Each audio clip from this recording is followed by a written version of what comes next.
빌립보서 2장 25절로 30절 말씀 같이 일어서서 공부합니다. 2장 25절 그러나 에바브로 디도를 너희에게 보내는 것이 필요한 줄로 생각하노니 그는 나의 형제요 함께 수고하고 함께 분산의 자요 너희 사자로 내 쓰다 쓸 것을 돕는 자라. 그가 너희 무리를 간절히 사모하고 자기가 병든 것을 너희가 들은 줄 알고 심히 근심한지라. 그가 병들어 죽게 되었으나 하나님이 그를 긍휼히 여기셨고 그뿐 아니라 또 나를 긍휼히 여기사 내 근심 위에 근심을 면하게 하셨느니라. 그러므로 내가 더욱 급히 그를 보낸 것은 너희로 그를 다시 보고 기뻐하려 하며 내 근심도 덜려 함이니라. 이러므로 너희가 주 안에서 모든 기쁨으로 그를 영접하고 또 이와 같은 자들을 존귀히 여기라. 그가 그리스도의 일을 위하여 죽기에 이르러도 자기 목숨을 돌보지 아니한 것은 나를 섬기는 너희의 일에 부족함을 채우려 함이니라. 아멘.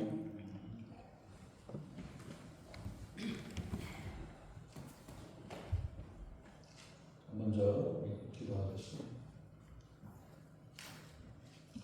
전능하신 하나님, 주님의 귀하신 은혜를 감사합니다. 오늘도 이 시간 주님이 말씀하시고 그 말씀이 우리의 심령에 새겨져서 하나님이 원하시는, 하나님이 기뻐하시는 귀한 삶으로 주님 앞에 날마다 나아가는 저희들에게 우리 하나님 아버지 함께하여 주시고 우리의 믿음이, 우리의 섬김이, 우리의 사랑이 주님이 기뻐하시는 귀한 삶이 되어서 정말 주님께서 기뻐하시고 주님이 인정하시고 주님이 함께 하시는 복된 삶으로 날마다 주님 앞에 나아가는 저희들에게 우리 하나님 아버지 인도하시고 함께 주시옵소서. 이 시간 부족한 점을 십자가에 그려주시고 오직 성령이 말씀하시고 성령이 기름 부으시고 복되고 귀한 시간 은혜의 시간으로 충만케 하시고 인도해 주시옵소서. 감사드리며 우리 주 예수님 이름으로 간절히 기도하옵나이다. 아멘. 우리가 옛날 그 영화라든지 이런 걸 보면은 슈퍼맨 600만 불의 사나이, 요즘은 또 뭐죠? 스파이더맨 이런 영화들이 아마 많이 나온 것 같아요. 이렇게 보면은 영웅들의 시대였습니다. 많은 사람들이 영웅을 좋아하고 또 영웅이 되고 싶어합니다. 그래서 아이들이 보면은 이 빨간 보자기를 뒤집어 쓰고 내가 슈퍼맨이라 그러면서 뛰어내리기도 하고 슈퍼맨 흉내를 내기도 하는 것, 이런 것들이 어린아이들의 모습입니다. 어린아이들은 지나가는 엿장수를 보면 엿장수가 되고 싶어하고 맛있는 빵을 보면은 그 냄새를 맡으면 빵 장사가 되고 싶어하고 그러다가 소방수나 멋있는 군인 또 경찰을 보면은 장군이 되겠다, 경찰이 되겠다, 또 비행기 조종사가 되겠다 이렇게 이야기합니다. 그러면서 대통령도 되고 싶어지고 이런 영웅이나 장군이 되고 싶어하면서 자라는 것이 어린아이들의 모습입니다. 근데 어린아이와 어른의 차이점이 무엇입니까? 어린아이는 아직도 다 자라지 않았고 어른은 다 자라서 성장하고 성숙한 사람을 어른이라고 이야기합니다. 이거는 신체적인 특징에 의해서 구별되어졌지만 정신적으로는 다 성장하지 못하고 어렸을 때의 기억과 어렸을 때의 상처와 이런 일들로 인해 가지고 정신적으로 자라지 못하고 그 과거에 매여 있는 사람을 성인아이라고 이야기합니다. 육신은 어른인데 정신적인 체계나 이런 생각이 아직도 어린아이에 빠져 있는 사람, 이런 것을 성인아이라고 이야기하죠. 그래서 신체적으로는 성인이지만 아직 정신적으로 영적으로 자라지 못했던 사람, 미성숙한 사람이라고 이야기합니다. 다 자란 사람을 우리는 성숙인이라고 할 수 있겠죠. 근데 미성숙한 사람과 제대로 자라지 못하는 사람은 자기중심적입니다. 이기적이고 모든 것을 자기 위주로 생각을 하고 자기를 위해서 존재하는 것으로 생각을 합니다. 어린아이는 아이는 엄마도 자기를 위해서 존재하는 사람이고 아빠는 자기를 위해서 선물이나 토이를 사주는 사람. 이렇게 아이들은 아직도 어린아이는 그렇게 기억하죠. 엄마의 젖을 먹으면서 엄마를 생각하는 것이 아니라 나에게 젖을 먹여주고 기저귀를 갈아주고 하는 이런 사람. 형이나 오빠, 누나도 자기를 위해서 놀아주는 사람이어야 합니다. 그걸 당연시하고 있습니다. 모든 것이 자기 마음에 들지 않으면 땡깡을 부리고 울어버리면 그만입니다. 다 이러면 울면 다 해결이 되어지죠.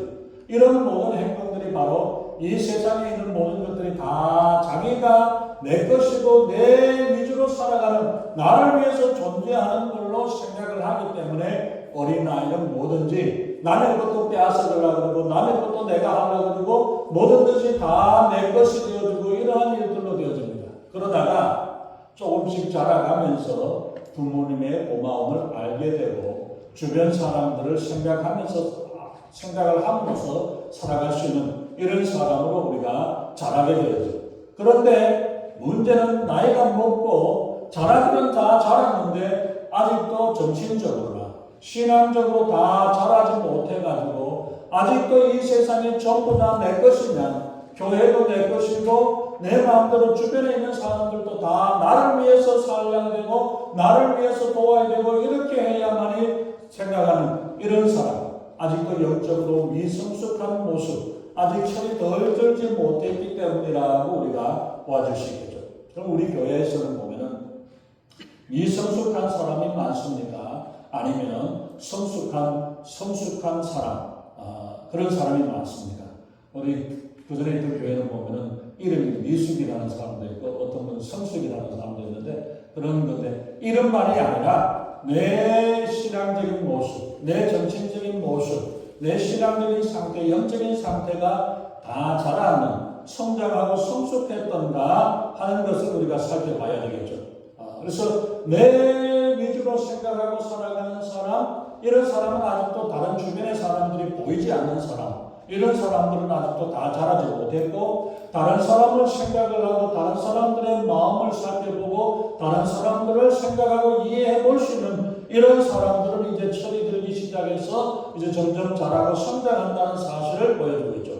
오늘 본문에 소개하고 있는 사람이 한 사람이 있는데 이 사람은 바로 에바브로디도라는 사람입니다. 사실 그 2장에서 보면은 그 19절부터 24절까지에서는 보면은 디모데라는 사람은 있지만은 이 사람은 둘째로 치고 이 에바브로디도라는 사람, 이 사람의 이름은 사랑받는 사람이라는 그런 뜻을 가지고 있는데 성경에서 다른 사람, 이 에바브로디도는 다른 데에는 나오지 않습니다. 이 사람은 빌립보서에만 나오는데 왜냐하면 빌립보 교회 출신이에요. 빌립보 교회에 있는 사람이라기 때문에 다른 지역에서는 알려지지는 않았지만은 그렇지만은 로마에 있는 바울과 빌립보 교회의 성도들에게는 잘 알려졌을 뿐만 아니라 인정된 믿음의 신실한 일꾼이었던 것은 우리가 분명히 알 수 있습니다. 빌립보 교회는 우리가 아는 대로 정말 믿음과 사랑과 선교의 열정으로 가득한 교회요, 바울의 큰 칭찬을 받았던 그런 교회였습니다. 그렇기 때문에 교회가 칭찬을 받는다는 것은 거기에 있는 성도들이 칭찬을 받는다는 이야기입니다. 그 성도들이 얼마나 잘 해나가는가, 그렇기 때문에 빌립보 교회가 다 칭찬을 받는 그런 건데, 근데 29절에서 보면은 사도 바울이 너희가 주 안에서 모든 기쁨으로 저를 영접하고 또 이와 같은 자들을 존귀히 여기라고 하면서 에바브로디도를 잘 영접을 하고 이들을 이와 같은 에바브로디도와 같은 사람이라면 이 사람들은 존귀하게 여겨라고 이야기합니다. 빌립보 교회의 교인된 것만으로도 큰 기쁨이고 영광이 될 텐데 그 교인들에게서 기쁨으로 영접을 받고 존귀함을 받을 수 있는 사람이라면 얼마나 대단할까요? 그 사람이 바로 에바브로디도와 같은 사람이고 에바브로디도는 빌립보 교회인들 중에서도 존귀함을 받을 수 있는 사람이다. 존귀함을 받아야 된다라고 이야기를 하고 있다는 것입니다. 근데 에바브로디도가 어떤 사람이었기에 어떻게 했길래 그렇게 존귀하게 여기라고 이야기할 수 있습니까? 더구나 자신의 고향에서 자기가 사는 땅에서 칭찬과 인정을 받는다는 것은 쉽지 않습니다. 그런데 에바브로 디도를 다른 사람이 아니라 사도 바울이 이런 사람은 얼마나 귀한 사람인지 존귀한 사람으로 잘 대우하고 대접을 해주라고까지 이야기를 하고 있다는 것입니다. 아까 말씀드린 대로 에바브로 디도의 삶이 어떠했는지는 알지 못하지만 그 사람을 이야기하면 그 다른 교회 사람들은 모를지라도 빌립보 교인들은 다 알잖아요. 에바브로 디도가 어떻게 신앙생활하고 어떻게 살아왔고 어떻게 해왔는가를 그 사람들이 다 알고 있는데 사도 바울이 인정을 하면서 에바브로 디도 같은 사람은 존귀 여기고 잘 섬기고 대접을 해줘야 된다라고 이야기를 하고 있다는 사실입니다. 다른 것은 우리가 잘 알지 못하지만 2장 우리가 읽었던 본문 25절부터 30절 짧은 구절에서 에바브로 디도의 모습이 어떤 모습인가를 우리가 알 수 있는데 이걸 보면은 빌립보 교회의 출신이었죠. 그럼 평신도 지도자로서 교회를 잘 섬겨서 빌립보 교인들의 인정을 받고 추천을 받아서 교인들이 선교 헌금을 모아가지고 사도 바울이 로마의 감옥에서 괴로움을 당하고 있고 로마의 복음을 전하는 그 일들을 위해서 고생을 하고 있다는 소식을 듣고 로마로 가서 바울을 돕도록 파송했던 지도자였다고 이야기합니다. 그리고 그곳에 로마에서 바울의 사역을 열심히 돕던 중에 열심히 일하던 중에 그만 병에 걸려가지고 병들어서 죽게 되는 지경에까지 이르렀다고 이야기를 합니다. 어떤 병에 걸렸는지는 알 수는 없지만 이 사람이 열심히 섬기고 봉사하고 일함으로 인해서 오늘 갑자기 죽을 병에 걸리는 죽을 지경에까지 걸려들은 이러한 상황에 되었다고 이야기합니다. 그래서 27절에 보면은 병들어 죽게 되었으나 병이 들어서 죽을 지경에까지 이르게 되는 그 상황에 이르어지는 심한 병입니다.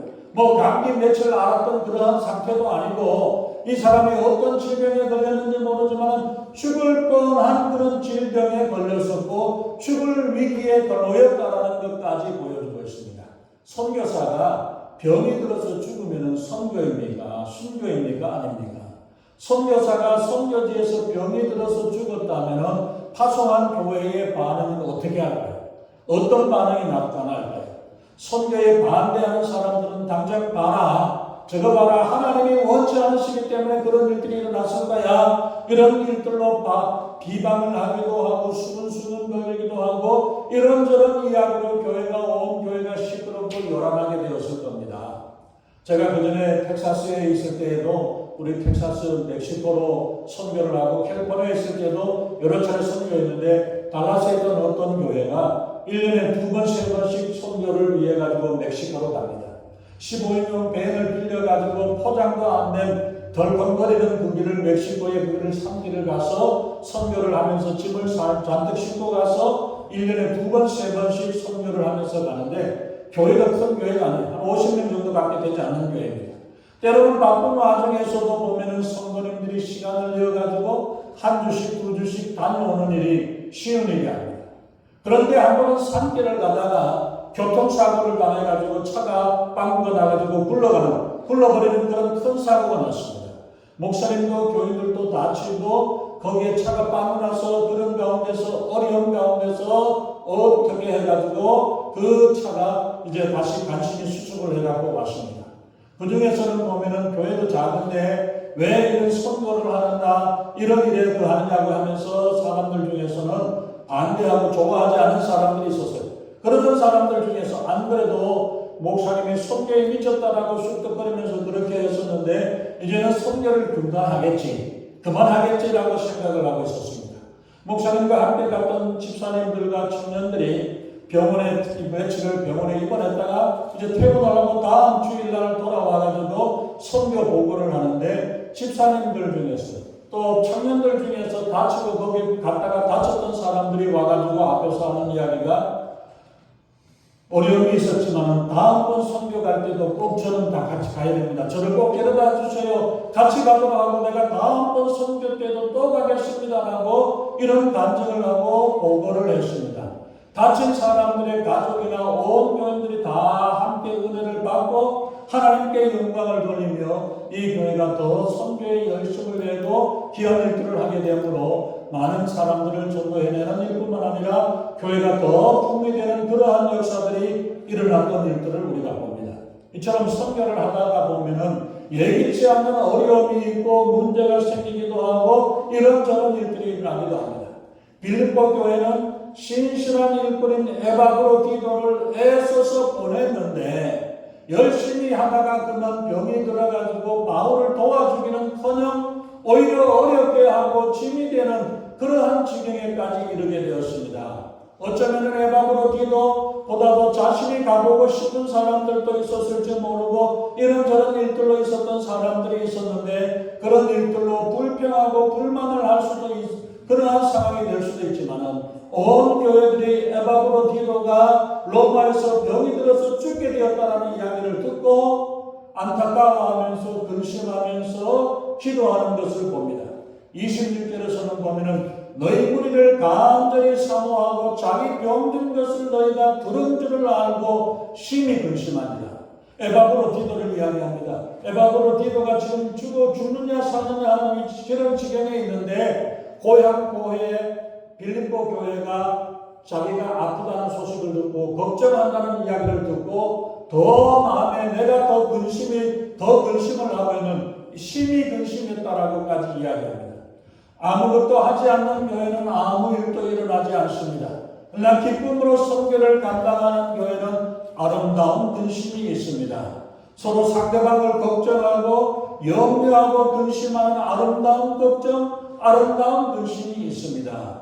에바브로디도는 비록 몸은 떠나 있었지만 교회를 생각하고 성도를 사랑하는 그 사랑의 마음이 그대로 보여주고 있습니다.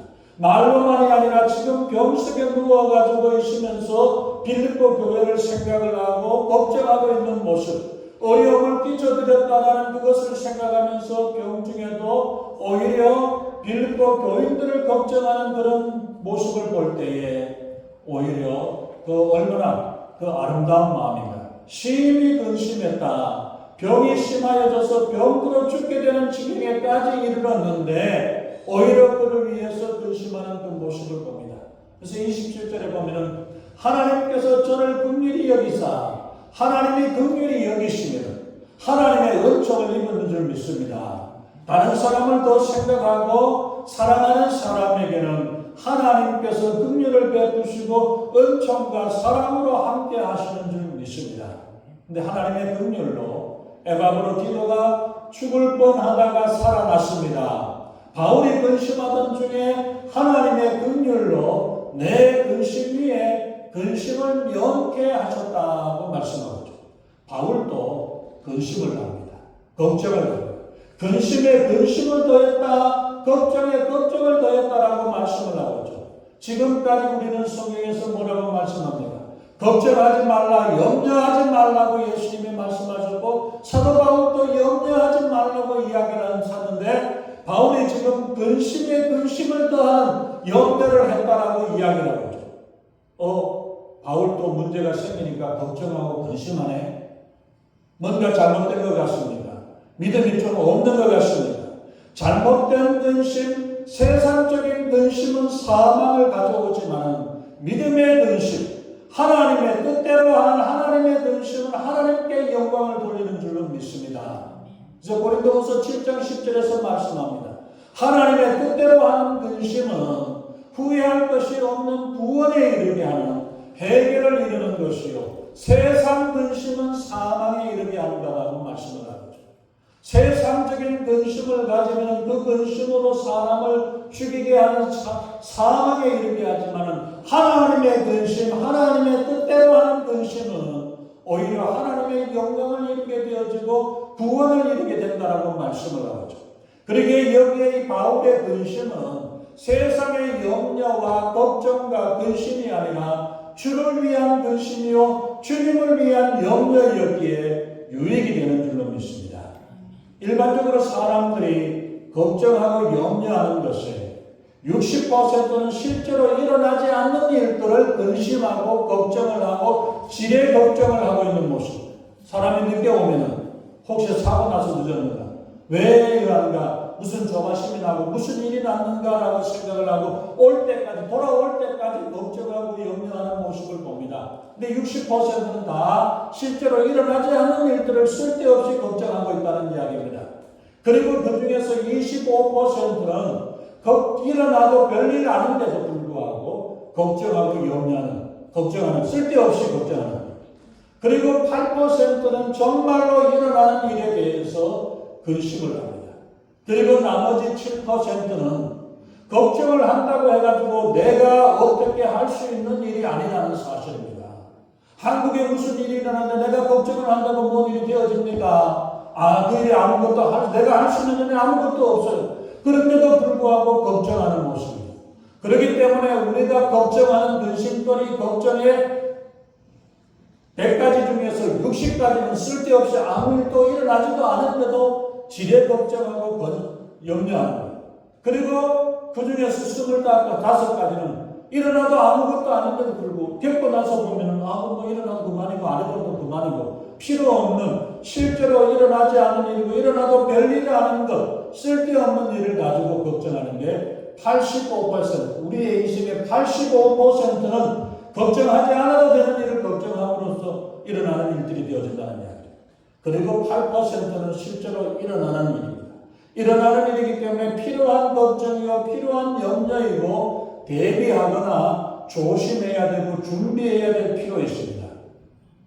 나머지 8%는 7%, 8%는 내가 걱정해도 내가 어떻게 할 수 없는 일이다. 내가 어떻게 할 수 없는 일 걱정하든 안 하든 그 일은 일어나는 일이기 때문에 내가 손쓸 수 없는 일이기 때문에 그런 일은 걱정할 일이 아니라 하나님께 맡기고 하나님께서 인도해 주시도록 맡겨드리고 기도하는 게 더 유익한 일이지 그냥 밤새워가면서 걱정하고 염려하고 신경 쓰고 이렇게 해봐야 소용없는 일이고 필요 없는 일이라는 이야기를 말합니다. 그러니까 걱정해도 안 해도 내가 할 수 있는 일이 없는 일이라면 걱정하기보다 하나님께 기도하는 일이 필요하죠.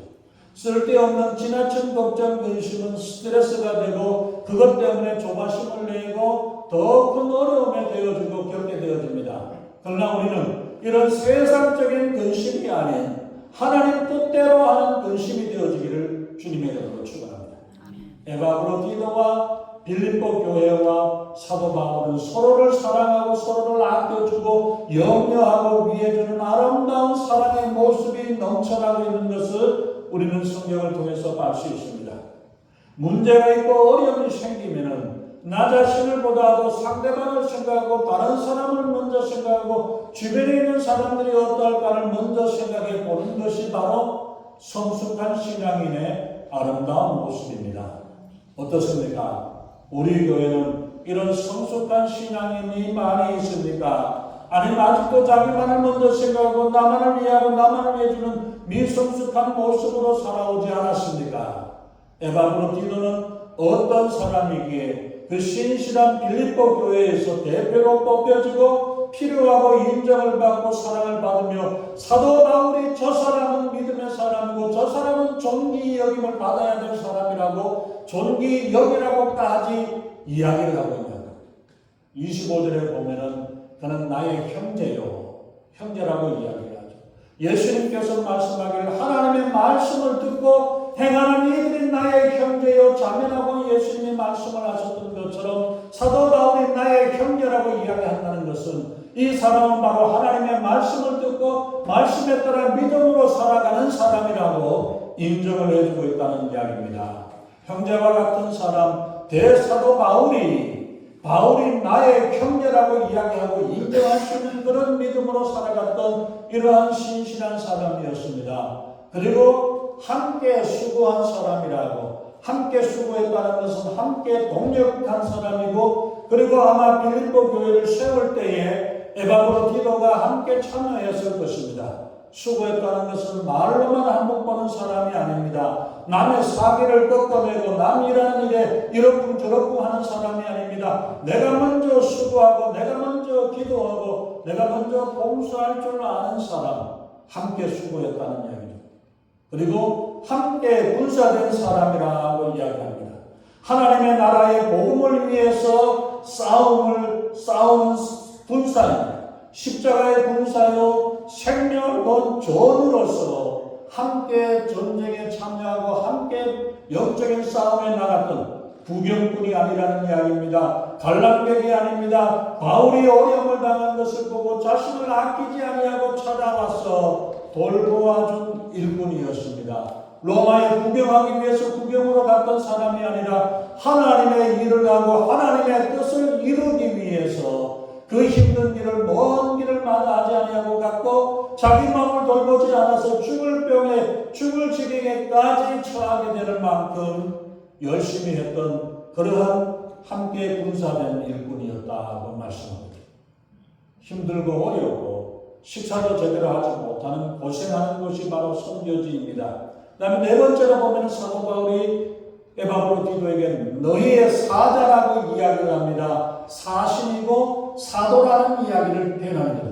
빌립보 교회에서 바울을 돕기 위해서 보냄을 받은 사람으로 어떤 일을 맡길 수 있는 사람이고 책임을 주고 권위를 주어서 맡기는 사람, 교회를 대표해서 그 일을 감당하기 위해서 또 돕기 위해서 보낸 사람, 간 사람이 에바브로디도입니다.